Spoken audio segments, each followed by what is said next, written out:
Olá, meus queridos, que a graça e a paz mais uma vez esteja com você, com a sua família, todos os seus familiares.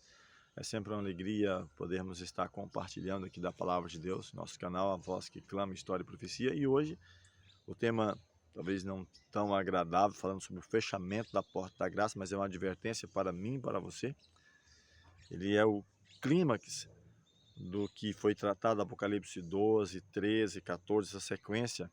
Apocalipse 12 falando sobre ah, uma mulher vestida de sol e um dragão, essa perseguição que a Igreja de Deus passou, principalmente em todas as épocas, mas principalmente nesse contexto, um período de 1260 anos, de 538 a 1798, um período chamado da Idade Média.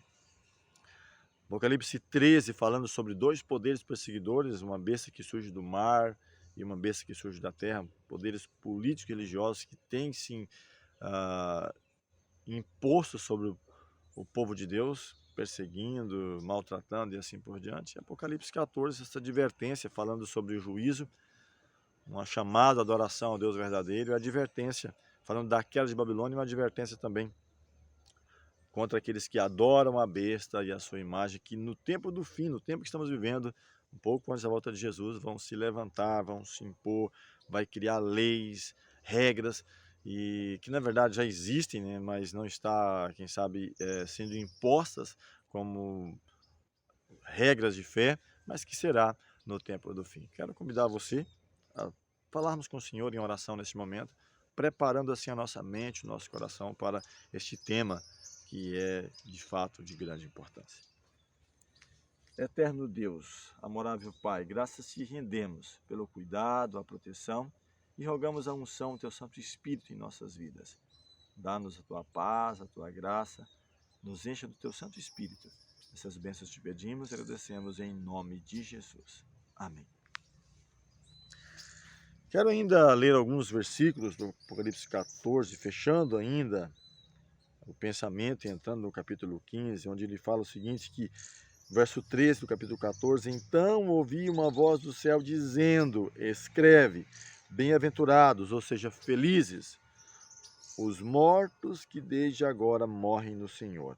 Sim, diz o Espírito, para que descanse das suas obras, das suas fadigas, e as suas obras os seguirão. Então, a morte não é nada agradável, mas nesse contexto ele diz que bem-aventurados, felizes, que morrem, mas que morrem quem? No Senhor. Não simplesmente morrer por morrer, mas que morrem no Senhor. Eles vão descansar das suas fadigas, das suas lutas, e as suas obras vão acompanhar. Estou dando a certeza de que esse período, a partir do fechamento da porta da graça até a volta de Jesus, não será tão agradável. Daniel capítulo 12 fala que haverá um tempo de angústia como nunca houve desde que houve nação. Mas naquele tempo vai se levantar Miguel, o grande príncipe, Cristo, em defesa do seu povo. Mas será tempos turbulosos ou turbulentos, tempos de dificuldades, de provação, de privações. Mas aqui ele nos traz mensagens de esperança, mesmo em meio às dificuldades. Versículo 14, ele fala que olhei e eis uma nuvem branca e sentado sobre a nuvem um semelhante ao Filho do Homem, tendo em sua cabeça uma coroa de ouro e na mão uma foice afiada. Aqui uma figura de linguagem. Diz que outro anjo ainda saiu do santuário, gritando em grande voz para aquele que se achava sentado sobre a nuvem, toma tua foice e ceifa, pois chegou a hora de ceifar, visto que a seara da terra já amadureceu. Então, são mensagens fortes, com toda a veemência. Versículo 16 ainda ele fala, e aquele que estava sentado sobre a nuvem passou a sua foice sobre a terra e ela foi ceifada. O versículo 17, ele diz ainda, na linha de pensamento, então saiu do santuário celestial, que se encontra no céu outro anjo, tendo ele mesmo também uma foice afiada. Saiu ainda do altar outro anjo, aquele que tem autoridade sobre o fogo, e falou em grande voz ao que tinha a foice afiada, dizendo, toma a tua foice afiada e ajunta os cachos da videira da terra, porquanto as suas uvas estão amadurecidas. Então percebe que está usando linguagem de colheita, e colhem, passa a foice, porque ela já está madura, já chegou o conhecimento, não há ninguém inocente, todos conhecem, teve condições de decidir, ou do lado de Cristo, chamado do Cordeiro, ou da besta e do falso profeta. Não há mais inocentes nesse contexto. Entrando agora no capítulo 15, falando sobre o fechamento em si da porta da graça, na sequência, nosso próximo estudo falando sobre Apocalipse 16, ainda as 7 últimas pragas, ele fala que vi no céu outro sinal grande e admirável, 7 anjos tendo as 7 últimos flagelos, últimas pragas, pois nestes ou com estes se consumou a cólera de Deus. E eu quero até abrir um parênteses, vou falar melhor no próximo estudo. Não é que Deus arbitrariamente está irado e vai derramar toda a sua fúria sobre a humanidade. É preciso estarmos atentos a isso. Mas a humanidade fez a sua escolha e o Senhor permite que eles escolham os frutos de suas próprias decisões.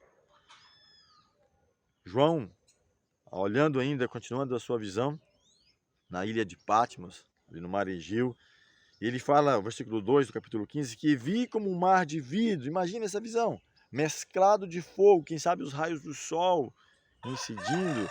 Talvez você percebe que um pouco dos raios do sol batendo na árvore aqui, enquanto eu estou gravando, mas imagine ali no mar, como um mar de vidro, e ele diz que mesclado com fogo, e ele vê agora nessa visão os vencedores da besta e da sua imagem, do número do seu nome, que se achavam em pé no mar de vidro, tendo harpas de Deus. Aqueles que estavam, quem sabe, sobrecarregados, afadigados, onde até mesmo nós vemos no início, bem-aventurados aqueles que desde já dormem no Senhor, para que descansem seus trabalhos e as suas obras um sigam. De tão difícil que seriam ali as provações, as privações, as dificuldades. Mas ele agora contempla os vencedores, aqueles que foram vencedores da besta, da sua imagem, do falso profeta, do sistema político e religioso que novamente vai se impor para com o povo de Deus. Pequeno grupo espalhado em todas as nações para perseguir, impondo, quem sabe, sanções, confiscando bens e, quem sabe, até mesmo tirando a vida daqueles que ousam, de certa forma, se levantar contra o sistema. Não se levantar no sentido, não é isso que o Senhor nos chama a fazer nunca. Cristo, quando esteve aqui neste mundo, ele viveu num período do Império Romano, um dos mais corruptos, quem sabe, na época da sequência de nações, Babilônia, Medos e Persa, Grécia, Roma, aquele que na profecia de Daniel 7 fala que viriam destruindo como ferro destrói todas as coisas, impondo ali. Mas você não percebe em nenhum momento Cristo fazendo motim, se levantando contra o sistema instituído, de maneira nenhuma. Ele diz, o meu reino é deste mundo. Cristo seguiu no seu contexto de pregação, de vida, não que ele fosse alheio às necessidades, o sofrimento, a dor do ser humano. Não é isso, de maneira nenhuma.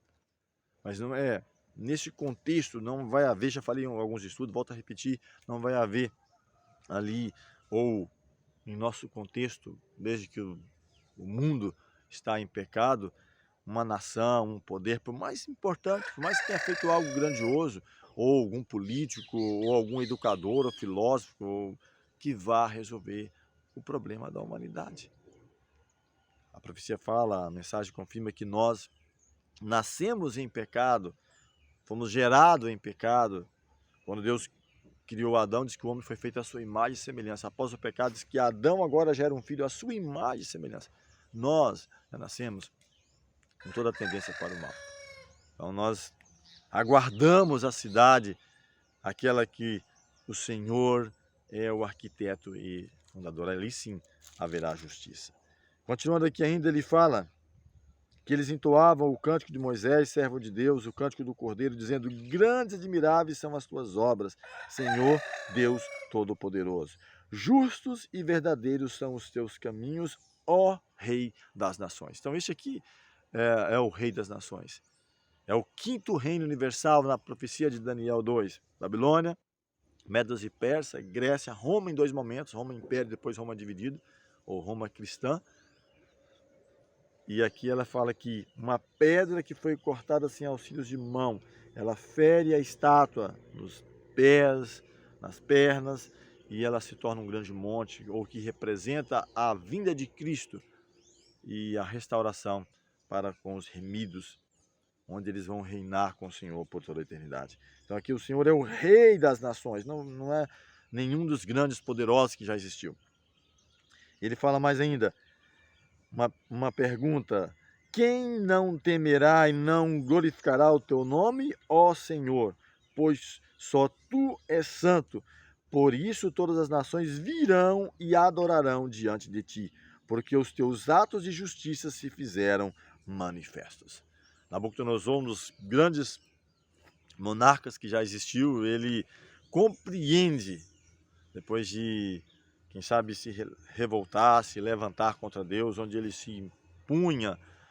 A própria mensagem lá diz que aquele que ele queria vivia, aquele que ele queria morria, ele mandava e acontecia. E ele ousa se levantar contra o Senhor, onde ele tem um sonho de uma estátua e representando ali 4 nações, já falei em vários momentos sobre isso. Onde a cabeça representava a Babilônia, depois ele fala um reino inferior ao teu, representando os Medos e Persas, um terceiro representando a Grécia e um quarto representando Roma.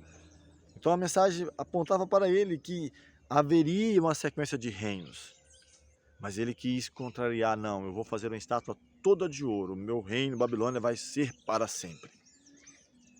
E até que no capítulo 4 de Daniel, ele perde de certa forma a sua consciência, vive 7 anos ali, ora como, quem sabe, um animal, em alguns momentos voltava para o palácio, até que ele compreende, ele fala bem claro, compreende que o Senhor, o Eterno, ele tem poder sobre os reinos do mundo e dá a quem quer, até dos mais humildes ele pode levantar. Temos exemplos bíblicos. Davi é um exemplo, um homem simples, pastor de ovelhas, que o Senhor o coloca no topo do mundo, nos reis mais reconhecidos do povo de Israel e do mundo, quem sabe, no geral. A partir do versículo 5 ainda, concluindo a nossa mensagem, até o versículo 8, Apocalipse 15, versículo 5 agora em diante. Depois dessas coisas olhei e abriu-se no céu o santuário do tabernáculo do testemunho. Então, ele usa 2 palavras, tabernáculo do testemunho. Quem sabe aqui fazendo referência aos 10 mandamentos, a base onde as pessoas serão julgadas a partir dos 10 mandamentos, daquilo que o Senhor colocou como princípios, que tem a ver com a nossa obrigação para com Deus e para com o nosso semelhante. Tabernáculo do testemunho. E os 7 anjos que tinham os 7 flagelos, nosso próximo estudo, saíram do santuário vestidos de linho puro e resplandecente e cingidos ao peito com cintas de ouro. E aqui ele fala ainda que um dos 4 seres viventes deu aos 7 anjos as 7 taças de ouro cheios da cólera de Deus, que vive pelo século dos séculos. Versículo 8, fechando nosso pensamento, nossa mensagem hoje, diz assim: o santuário se encheu de fumaça, procedente da glória de Deus e do seu poder, e ninguém podia penetrar no santuário, enquanto não se cumprisse os 7 flagelos dos 7 anjos. Então, hoje, querido amigo que me escuta, que me vê, quem sabe, neste momento, eu e você temos acesso ainda ao santuário celestial. E até tem uma mensagem em Hebreus, eu não vou ler, só citar, que diz assim: acheguemos-nos com confiança, confiadamente ao trono de graça, a fim de sermos ajudados em ocasião, em tempo oportuno. Então hoje é o tempo. E tem uma mensagem também em Hebreus que fala: hoje, se ouvirdes a sua voz, não endureçais o vosso coração. Hoje pertence a mim, a você. O amanhã está longe de nossas possibilidades, tanto quanto o ontem que já passou. Então hoje cabe a mim e a você decidirmos. Então fala que quando Cristo sair do santuário celestial, ele não vai mais estar ministrando ao teu e ao meu favor. Isso então é o que concretiza esse fechamento da porta da graça. Os anjos não vão estar mais ministrando em favor do pecador impenitente, daquele que de maneira consciente, depois de ter sido esclarecido todas as verdades, as mensagens, o mundo se dividido em 2 grupos, aqueles que se opõem à palavra de Deus e aqueles que procuram obedecer à palavra de Deus, aqueles que seguem o cordeiro e aqueles que seguem a besta e o falso profeta. O mundo vai estar dividido em dois grupos. Então diz que o santuário não vai estar sendo mais utilizado em prol. Cristo não vai estar ministrando mais, os anjos não vão estar ministrando, o Espírito de Deus retirado não vai estar mais atuando no pecador impenitente. Então, e aqui sim eu já preparo o caminho, já convidando você para o nosso próximo estudo, as 7 últimas pragas. O cenário está montado para que o inimigo atue, assim como naquele contexto de Jó. Atue com todas as tragédias, calamidades, furacões, inundações, terremotos, maremotos, guerra, fome, levando destruição e o caos. Que a graça de Deus alcance a você, a sua família, a todos nós nesse dia. Vamos orar nesse momento. Nosso próximo estudo, as 7 últimas pragas. Amorável Deus, te agradecemos pelo cuidado e proteção, pela oportunidade de podermos estudar a Tua Palavra. Nos conceda a unção do Teu Santo Espírito e nos ajude sempre a fazer escolhas corretas ao lado do Senhor e da Tua Palavra. São bênçãos que te pedimos e agradecemos em nome de Jesus. Amém.